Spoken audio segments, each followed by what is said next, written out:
Buga, un dribbling frumos, nevoie să se întoarcă, Daniel Niculae în dreapta așteaptă Bădoi, Daniel Niculae șută la distanță și e gol Rapido!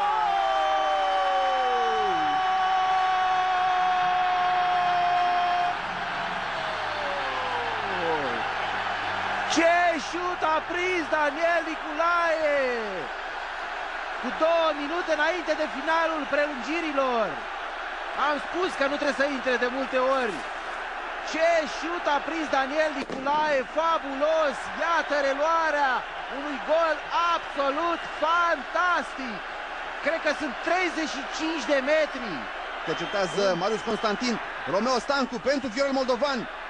O pasă din prima pentru Daniel Niculae, sprintează Daniel Niculae.